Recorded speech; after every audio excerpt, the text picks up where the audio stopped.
The first of the month. Again. I stared at my empty bank account, the balance mocking me.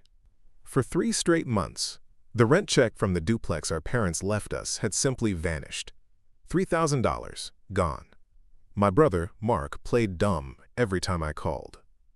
"Maybe the tenants are lying, Dave," he'd say, his voice dripping with false concern. But I knew the tenants. They were good people. I also knew my brother and his spiraling debts. He thought I was just a simple logistics manager from Cleveland, too busy with supply chains at Apex Logistics to notice his clumsy scheme. He didn't know I'd spent last Saturday installing a tiny GPS tracker inside the lid of that old rusted mailbox. The game was changing. Mark was always the charismatic one, the star quarterback who coasted on charm while I was buried in textbooks, figuring out the most efficient way to get a pallet of goods from point A to point B. My life at Apex Logistics was built on precision and accountability, 2 concepts Mark treated like foreign languages. He'd burned through our parents' savings chasing one surefire investment after another, each one a spectacular failure. A failed restaurant, a revolutionary tech startup that never coded a single line. The list was long and expensive. I'd bailed him out more times than I could count, but this was different. This was our parents' legacy, the one thing we were meant to share. He saw me as predictable, dependable Dave, the brother who would always clean up his mess. He was wrong. My phone buzzed on my desk, a single, sharp notification from the tracking app lighting up the screen. Mailbox opened. Asterisk. It was 10:15 a.m. on the 2nd of the month. The tenants always paid on the 1st. The hunt was on. I didn't move from my desk. The GPS icon was already blinking, a tiny digital heartbeat pulsing on the map of Cleveland. But I wasn't tracking a mailbox. I was tracking a lifetime of broken promises, all leading back to a single conversation in our parents' empty kitchen. It was the night we buried our mother, just a year after our father. Mark had put on a masterclass in grief. He sobbed over the casket, his shoulders shaking, accepting condolences with the practiced grace of a politician. I, on the other hand, was handling the logistics, paying the funeral director, coordinating the cars, ensuring the invoices were correct. One of us grieved with his heart, the other with the checklist. Or so everyone thought. Later, sitting at that familiar kitchen table, the air thick with the scent of stale coffee and lilies, Mark clutched my arm. His eyes were red, but his breath smelled of whiskey. "We have to protect this place, Dave," he'd slurred, gesturing vaguely. "The duplex, it's their legacy. It's all we have left. We look after it together. Promise me." I just nodded, too exhausted to argue. I knew his promises were written in disappearing ink. I remembered that same desperate look in his eye 2 years later when his trendy downtown bistro went under. He didn't show up at my door with an apology, but with a stack of overdue invoices from furious suppliers. "They're going to ruin me, Dave," he'd pleaded, his voice cracking on cue. And like an idiot, I drained my emergency savings, the money I'd set aside for a down payment on my own house, to clean up his mess. He swore on our parents' memory he'd pay me back every cent. He never paid a dime. That was Mark's entire business model. Leverage emotion, cash out on my sense of duty. He saw our family not as a bond but as a line of credit with no limit. He viewed my stability not as something I'd built, but as a resource for him to tap. This duplex wasn't a legacy to him. It was just the next withdrawal. I looked back at my phone. The tracker was moving, heading east on I-90. He wasn't even trying to be clever. He must have gone straight from the duplex to a check-cashing place that wouldn't ask questions. The sheer, insulting predictability of it all made my blood run cold. He was running a playbook I had financed for 20 years. But this time, I wasn't the bank. I was the auditor. And the audit was about to begin. I let the GPS icon travel for another 20 minutes. A digital breadcrumb trail leading to a dilapidated strip mall on the east side. The destination blinked steadily. Express Money Services. Of course. A place that thrived on desperation and anonymity. I took a screenshot, time-stamped and geotagged. Item 1 for the audit file. I told my boss I had an urgent supplier issue and was out of the office in 5 minutes, the screenshot already emailed to my private account. Evidence needs a secure chain of custody, a principle I lived by at Apex. Driving there, I felt a strange calm, the kind that precedes a Category 5 hurricane. This wasn't anger, not yet. This was data collection. I parked across the street, watching the door. 15 minutes later, Mark strode out, stuffing a thin wad of cash into his pocket, whistling. He looked relieved, like a man who'd just dodged another bullet, completely oblivious that he'd just walked directly into the crosshairs. I waited until his car was gone before I went in. The place smelled of stale cigarettes and pine sol. A bored-looking clerk with tired eyes sat behind a thick pane of plexiglass. I leaned in, adopting the confident, slightly impatient tone I used with difficult freight carriers. "Hi, I'm with a third-party verification firm," I said, sliding my Apex Logistics business card through the slot. "We're auditing transactions for a client. I just need to verify a check that was cashed here in the last hour. Miller is the name."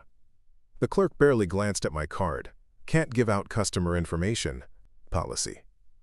"I'm not asking for his life story," I said, my voice firm but level. "This is a fraud prevention check. A $3,000 check, drawn on a joint estate account." I watched his eyes flicker. That was the number. "If it was cashed fraudulently, your establishment is on the hook. I'm just trying to save us all a lot of paperwork." He hesitated, chewing on his lip. The threat of liability was a language these places understood. I slid a crisp $50 bill through the slot. "For your time." He glanced around, then snatched the 50. A few keystrokes later, an image of a check appeared on his monitor. He turned the screen towards me. There it was. Payable to Mark Miller, E-Tail. Memo line. Duplex rent. The signature on the back, endorsing it over, was a clumsy, almost insulting imitation of my own. He'd forged my name to cash it. The cold calm I'd been feeling finally shattered, replaced by something razor-sharp. He hadn't just stolen the money, he had used my name, my identity, to do it. This wasn't just theft. It was a complete and utter violation. "I need a digital copy of that," I said, my voice dangerously low. "Front and back. For my report." He nodded, tapping a few more keys. A moment later, my phone buzzed with an incoming email. I opened the attachment. The forged signature stared back at me, a monument to 2 decades of his betrayals.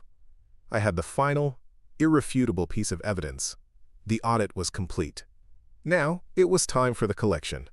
I walked out of Express Money Services and into the bright, indifferent sunlight. The email with the forged check was a lead weight in my phone. But the expected explosion of rage never came. Instead, a profound and terrifying calm settled over me.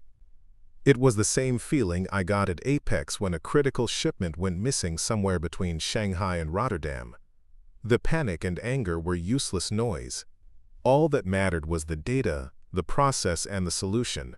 Mark wasn't my brother anymore. He was a critical systems failure, a liability that needed to be contained and liquidated. Driving back towards the west side, I didn't blast the radio or punch the steering wheel. I saw the entire situation as a flowchart. Input: Mark's greed. Process: theft and forgery. Output: financial and emotional damage. My job was to disrupt the process and reverse the output. For every action, there is an equal and opposite reaction. For 3 months of theft, there would be a consequence of equal, if not greater, magnitude. The location for this had to be perfect. Not a sterile lawyer's office or a public coffee shop. It had to be the duplex. The source. The place he had defiled with his greed. He would face his judgment in the house our parents built. I pulled into a gas station parking lot and took a deep breath, purging the cold fury from my voice, replacing it with the familiar, weary tone of dependable Dave. I dialed his number. He answered on the second ring, his voice breezy and confident. "Hey, Dave." "What's up?" He was high on the stolen cash, feeling invincible. "Hey, Mark. Listen, I'm glad I caught you," I began, letting a calculated hint of stress into my voice. "I just got off the phone with Mrs. Gable in the downstairs unit. She's reporting a serious leak under her kitchen sink. Says there's water damage on the floorboards." A pause. I could almost hear him mentally calculating if this would cost him any of his newly acquired money. A leak? Damn. You want me to call a plumber? No, I said quickly. I'm heading there now. But this is the third maintenance issue this year. I think we need to talk, face to face, about maybe selling the place. It's becoming a money pit. That was the hook, the threat of losing his personal ATM. His tone shifted instantly, laced with panic. Whoa, sell? Let's not be hasty. I'll meet you there. I can be there in an hour. Good, I said, my voice flat. I'll be waiting in the kitchen. I hung up before he could say another word. The trap was set. The bait was taken. Now, the auditor was going home to wait for the final accounting. The hour it took me to drive to the duplex was the calmest I'd felt in months. My mind, usually a chaotic swirl of shipping manifests and freight deadlines, was now a silent, efficient machine executing a single, critical operation. I pulled into the driveway, the crunch of gravel under my tires the only sound. The house looked exactly as it had a year ago, a monument to our parents' quiet, hard-working lives. A monument Mark was using as a cash machine. I let myself into the upstairs unit, the one our parents had lived in. The air was stale, thick with the ghost of their memory. For a moment, I saw my mother at the stove, my father at the kitchen table reading the paper. The image was a phantom limb, an ache for a time when our family was a fortress, not a battlefield. I pushed it away. Sentiment was a liability I couldn't afford. The first step in any successful operation is controlling the environment. I walked to the kitchen sink and turned on the faucet, letting a trickle of water run down the shutoff valve and onto an old rag I placed beneath it. I splashed a bit more onto the linoleum floor. It wasn't a crime scene, just a bit of stagecraft. Plausible, simple, and enough to get him through the door without suspicion. Next, the boardroom. I took the faded floral tablecloth off the kitchen table, folded it with methodical precision, and placed it on the counter.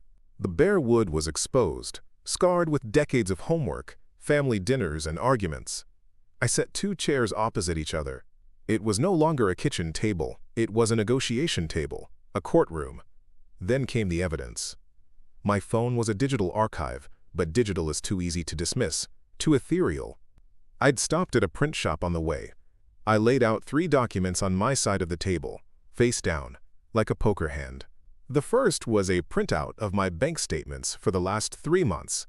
I'd used a highlighter to mark the first week of each month, a bright yellow void where the $3,000 deposit should have been. The second was the screenshot from my phone, a map of the east side, the GPS tracker's red dot glowing over the words Express Money Services, complete with the timestamp from that morning. The third, the final piece, was an 8x10, high-resolution color print of the cashed check.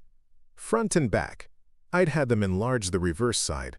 My forged signature, his clumsy, arrogant scrawl, was blown up, undeniable, an insult in black ink.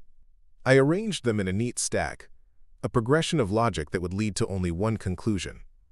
This was an audit report on the catastrophic failure of my brother. With 15 minutes to spare before he was due to arrive, I executed the final, most important part of my plan. I pulled out my phone and dialed. It rang twice before she picked up. "David? Is everything all right, dear?" Aunt Carol's voice was warm, a relic from a better time. She was my mother's older sister, the matriarch, the one person in the world Mark was genuinely afraid of disappointing. "Hi, Aunt Carol." "Sorry to call you out of the blue," I said, carefully modulating my voice to sound stressed, worried. The concerned brother. "I'm over at the duplex. I had to meet Mark here." "Oh, is something wrong with the property?" "The property's the least of it," I said, letting out a heavy sigh. "Listen, I'm worried about him. He's in some kind of trouble again. I can just feel it. He's not being straight with me about the finances here. I'm about to talk to him right now. He should be here any minute." I paused, letting the silence hang. I wanted someone to know. "I'm going to try and get through to him, try to help him sort this out. Can I call you back in an hour, let you know how it went?" "Of course, David. You call me the second you're done. You're a good brother," she said, her voice laced with concern. "Tell Mark his aunt loves him and hopes he's doing the right thing." "I will," I said. "Thanks, Aunt Carol." I hung up. The chessboard was set. The queen was now in play. Aunt Carol wasn't just a witness, she was the conscience of the family, and I had just made her a silent observer to this meeting. When this was over, Mark wouldn't just be answering to me. He'd be answering to her, and through her, to the memory of our parents. I sat down at the table, my back to the wall, facing the door. My hands were steady, my heart rate was even. The logistics were handled. The supply chain of my revenge was in place, every link secured. I was no longer grieving Dave, the pushover.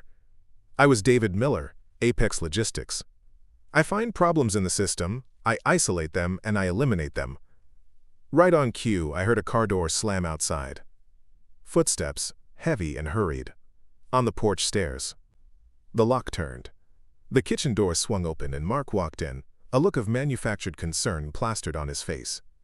"Dave, man, you weren't kidding," he said, gesturing to the small puddle under the sink. "This looks nasty. Where do you want to start?" I didn't look at the sink. I just stared at him, my expression unreadable. I gestured to the empty chair opposite me. "Forget the leak," I said, my voice quiet, cold, and perfectly clear. "The leak is not the problem. Sit down. The audit is about to begin." Mark's confident smirk faltered. "Audit? What are you talking about? Let's just deal with the pipe." He moved toward the sink, but I didn't take my eyes off the empty chair. "The pipe is fine," I said. "The system is broken. You're the problem in the system. Sit down." My voice had a flat, metallic quality he'd never heard before. It wasn't a request. He hesitated. Then, slowly, reluctantly, sat. He tried to reclaim his swagger, leaning back in the chair. "Okay, Dave, you got my attention. What's this big emergency?" I slid the first document across the table. My highlighted bank statements. 3 months. $9,000. Vanished. The tenants swear they paid. Where did it go, Mark? He glanced at it, feigning confusion. "I told you.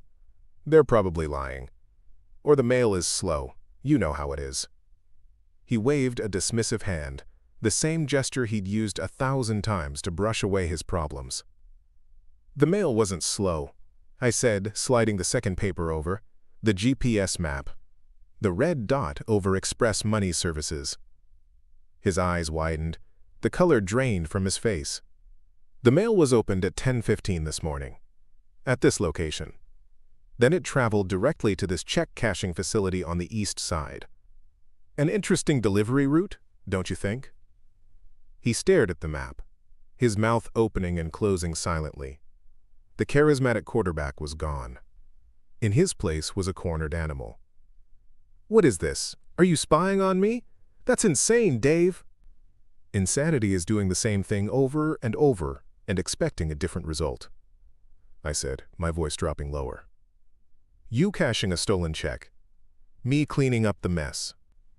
I just decided to change the result." His panic was turning to anger, his last refuge. "You have no proof. That could be anything." "You're right," I said calmly. "A map is just a map. It's circumstantial. An auditor needs primary source documentation, the original transaction record." I took the final, heavy paper, the 8x10 print, and placed it squarely in front of him. The image of the check was damning, but it was the reverse side, with the blown-up signature that made him physically recoil. My name, forged in his pathetic, shaky hand. He stared at it, his breathing shallow. The silence in the kitchen was absolute, broken only by the hum of the old refrigerator. This was the moment, the system failure, fully exposed. You can't prove I signed that," he stammered, his voice a weak whisper. I almost laughed. "Mark, I've co-signed your car loans. I've endorsed checks to cover your gambling debts. I've seen your signature more than our own mother did. But this clumsy forgery. This wasn't just about stealing money. This was about erasing me from the equation. You signed my name to steal our parents' legacy." He finally broke. He slumped forward, his head in his hands. "I needed the money, Dave. I was in trouble. You don't understand." "Oh, I understand perfectly," I said, leaning forward, my voice a blade. "I understand that you see me as a resource. A line of credit. A janitor for your life. You stood in this very kitchen and promised me you'd protect this place. Our parents' legacy. Was this part of the protection plan? He didn't answer. He just sat there, a hollowed-out version of the man he pretended to be. "I called Aunt Carol before you got here," I said, and his head snapped up, pure terror in his eyes. She was worried. I told her I was worried too. That you seemed like you were in trouble again. I promised I'd call her back in an hour to let her know how our little talk went. What should I tell her, Mark? Should I tell her about the theft? Or should I start with the felony forgery? The blood completely left his face. Aunt Carol was the family's heart, but she was also its judge. Her disappointment would be a life sentence. "Don't. Please, Dave. Don't tell her," he begged, his voice cracking. "I'll pay it back, I swear. Every penny."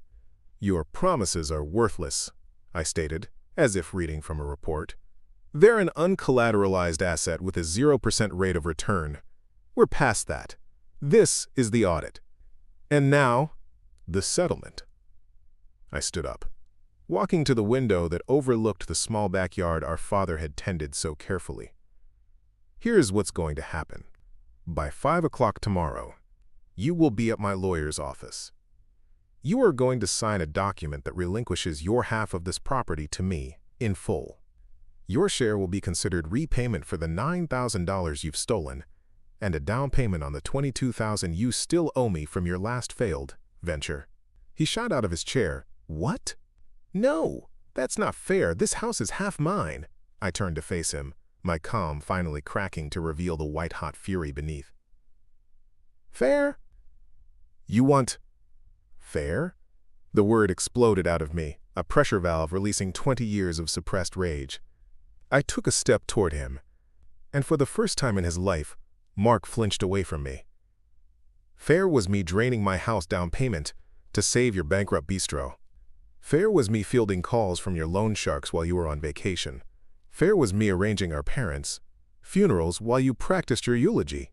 You forfeited your right to use that word when you forged my signature on a check you stole from their legacy." He sank back into his chair, utterly defeated. "What do you want from me?" he whispered. "I want what I said. The lawyer's office. Tomorrow at 5. You sign away your half of this house. It's not a negotiation. It's a bill coming due." I pulled out my phone. "Or, option 2, I don't call my lawyer. I call the Cleveland police. I give them the high-resolution scan of your forgery and the name of the clerk who will testify he saw you cash it. That's a third-degree felony, Mark. What do you think is more, fair, losing a house, or going to prison?" He stared at the floor, his shoulders shaking. The fight was gone, leaving only a pathetic, hollowed-out shell. "Okay," he choked out. "Okay, Dave, I'll sign." "Good," I said, my voice devoid of emotion. I looked at the clock. Right on time. I navigated to my contacts and found Aunt Carol's number. Before Mark could protest, I hit the speakerphone button and placed the phone on the table between us. Her warm voice filled the silent kitchen. "David, is everything okay?" I looked directly into my brother's terrified eyes. "Hi, Aunt Carol. Everything's fine. Better, actually. Mark and I had a long, productive talk." I paused, letting him squirm. He's agreed that with all the financial pressure he's under, it's best for the family if I take full ownership of the duplex. Just to protect Mom and Dad's legacy, you know? It's one less thing for him to worry about. He's finally letting me help. Aunt Carol's sigh of relief was audible. "Oh, David, I knew you'd get through to him. You've always been the responsible one. You're such a good brother." I held Mark's gaze as she spoke. He heard his own condemnation delivered in a voice of love. He was no longer the charming screw-up. He was just a burden, a problem I had solved. I had not only reclaimed our parents' property, I had seized the narrative of our entire lives. The audit was closed. What would you do if you were in my shoes? Would you report your own brother to the police, or would you confront him privately and try to handle it within the family?